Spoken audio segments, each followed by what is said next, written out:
In the first act of Shakespeare's play Macbeth, the main character is confronted with his destiny as told to him by a trio of witches who know more about the future than they should. After he is told this, he begins to give in to his dark desires, and since they told him that he would be king, he decides to take it into his own hands and kill the king to accelerate that process.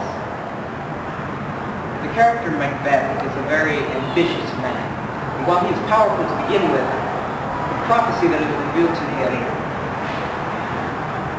ignites a greater desire to become as powerful as possible. And his wife stokes those flames by egging him on to perform a murder that he was not originally intending to do. Macbeth's belief in fatalism, which is the belief that all things are predetermined, all things in one's life are predetermined before they happen, causes him to believe more fully and more readily the witch's prophecy. And that causes him to travel down a dark road which the witches set him on for their amusement. Because James I of England was reigning while Shakespeare wrote this play, and he believed firmly in witchcraft, at least in his earlier days. Shakespeare decided to incorporate witchcraft into his play, and he used this to the effect of showing how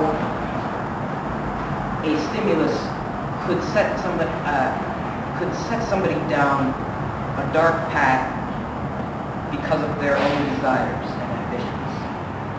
Even though the witches started any thoughts in Macbeth's head, it was ultimately the goading from Lady Macbeth that set him on his path.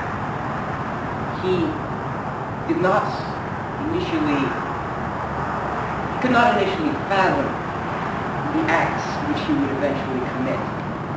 But as things progressed, and as pressures from his wife became stronger, he ultimately had to give in to his deepest, darkest desires and commit a murder of not only his king, but his cousin and his guest, which plagues him for the rest of his life.